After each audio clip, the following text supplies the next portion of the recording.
March 31 അവസാനിച്ച സാമ്പത്തിക വർഷം ചരക്ക് സേവന നികുതി വരുമാനത്തിൽ വൻ വർധന. കഴിഞ്ഞ വർഷം വരെ 1.5 ലക്ഷം കോടിയായിരുന്ന ശരാശരി മൊത്ത GST മാസവരുമാനം 1.68 വർദ്ധിച്ചു. 9 ലക്ഷം കോടിയോളം രൂപ കഴിഞ്ഞ സാമ്പത്തിക വർഷം കേന്ദ്ര സംസ്ഥാന GST വിഹിതമായി സംസ്ഥാനങ്ങൾക്ക് വിതരണം ചെയ്തു. മാർച്ച് മാസത്തിലെ മാത്രം GST വരുമാനം 1.78 കോടി രൂപയാണ്.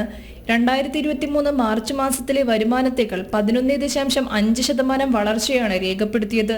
GST ചരിത്രത്തിലെ രണ്ടാമത്തെ ഏറ്റവും ഉയർന്ന മാസവരുമാനമാണിത്.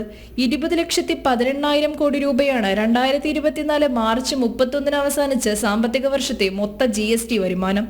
കഴിഞ്ഞ വർഷത്തെ വരുമാനത്തേക്കാൾ 11.7% വളർച്ചയാണ് രേഖപ്പെടുത്തിയിരിക്കുന്നത്. 1.5 ലക്ഷം കോടിയായിരുന്ന മാസ GST വരുമാനം 1.68 വർദ്ധിച്ചു. 3,75,710 കോടി കേന്ദ്ര GSTയും 4,71,195 രൂപ സംസ്ഥാന GSTയും ലഭിച്ചു.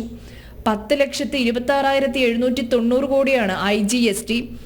1,44,554 കോടി രൂപ സെസ്സായി പിരിച്ചെടുത്തു.